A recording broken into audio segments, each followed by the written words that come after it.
So as you guys know, during season 3's finale of The Chosen, we were actually in Israel. So I didn't really get to dive into too many of the very specific points of season 3. And so there's some interesting things that I actually wanted to talk about, including this one moment right here. Let's dive into the ending of season 3 and talk about this moment with Jesus talking about a parable right here. Tell me what you think of this. A man had 2 sons, and he went to the first and said, "Son, go and work in the vineyard today." And he answered, "I will not." But afterward he changed his mind, and he went. And he went to the other son and said the same. And he answered, "I will go, sir," but did not go. Which of the 2 sons did the will of the father?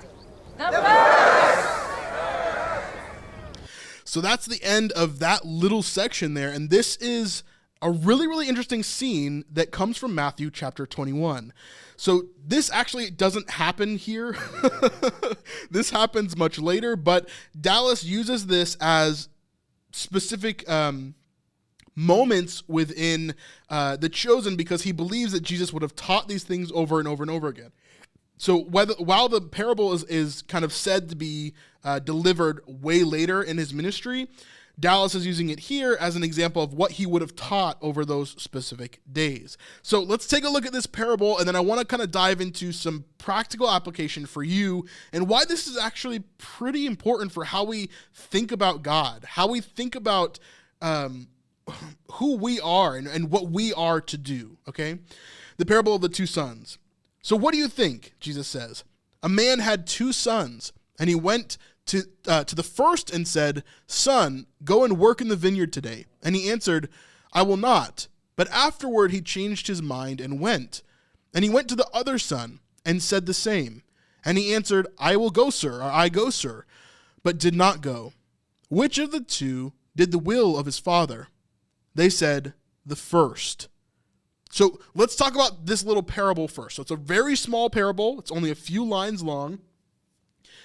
But Jesus is saying here that a guy owns a vineyard, right? He's a farmer. He owns this land, and he talks to his 2 sons, right? And he says to the first son, "Hey, I want you to go work in the vineyard." And the son says, "Nah, I'm good. I'm not going to go." But then he goes anyways, right? And he changes his mind and he goes. But then the second son, he says, "Go work in the vineyard." And he says, "Okay, I'll go." And he promises him that he'll go, but then he doesn't go. And then he says, "Which of them does the will of the father?" And they say, "The first." Okay, so clarification on the parable. Let's go down and let's read the rest of it here, and then we'll talk through it. So he says, hey, real quick, if you're enjoying this video, I'd love for you to subscribe. Our goal right now is to pass Rabbi Jason Sobel in subscribers, so we need your help to do that. Thank you so much. Jesus said to them after they replied the first, he says, "Truly I say to you, the tax collector and the prostitutes go into the kingdom of God before you. For John the Baptist came to you in the way of righteousness, and you did not believe him. But the tax collectors and the prostitutes believed him. And even when you saw it, you did not afterward change your minds and believe him." So after these other people had believed, you still didn't change your minds and believe. So he is really reprimanding them here. This is a very serious thing that was actually left out of The Chosen. This little portion here, of course, they weren't trying to teach the fullness of every single parable they shared, but having this section in the end here is really, really interesting because Jesus is reprimanding them for not believing in the Messiah, for not believing in what John the Baptist had told them ahead of time, had told them that the Messiah was coming and that these things were going to happen. And so in this first section, we see that the first son is the one that does the will of the Father, the one who is correct. Even though he tells the Father no, he does the thing that the Father wanted him to do. But the second son, who tells the Father he will do what the Father wants, he decides he's not going to do it, and he's the one that's in the wrong. He's the one that does not do the will of the Father. So what is the purpose of this parable? The purpose of this parable is pretty simple, but it's super profound. I think it's really, really, really important for who we are as followers of Christ. The first son, while he said that he wasn't going to do it, did follow the will. And so this parable teaches us, right, in a very simple way, that your words matter much less than your actions do. It's not that your words don't matter at all. Jesus has other teachings for that. But here, he says to follow the will of the Father. It's not really about what you say, but it's about what you do. And I think oftentimes we get lost in this.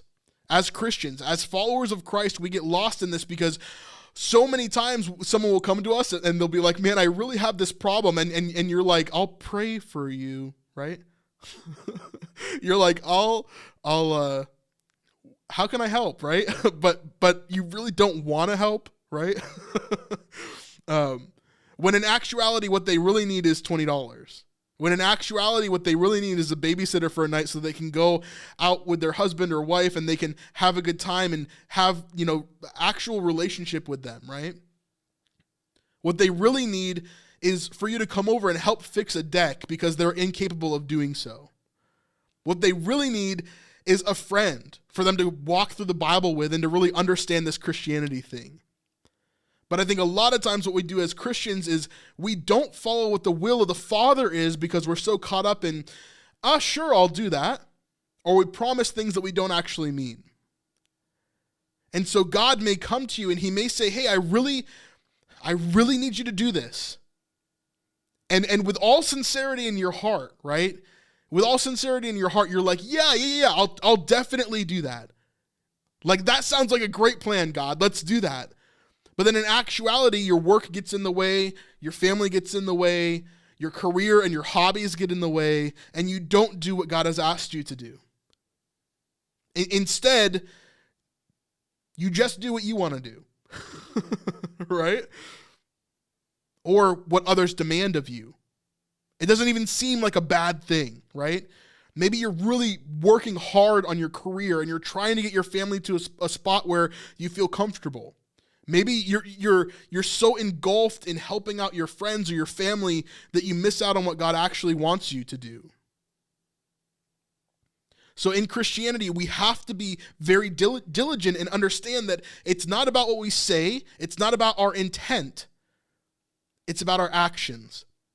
Because I've heard people say, and I've heard Christians say, right, that God knows the intentions of my heart. He would never judge me because he knows that I was trying to do good. I just failed at doing it. But the truth is, he really cares about your actions. He really cares about what you do, not what you say that you're going to do or what you have said that you have done, right? It's about what you have done. It's about what you will do.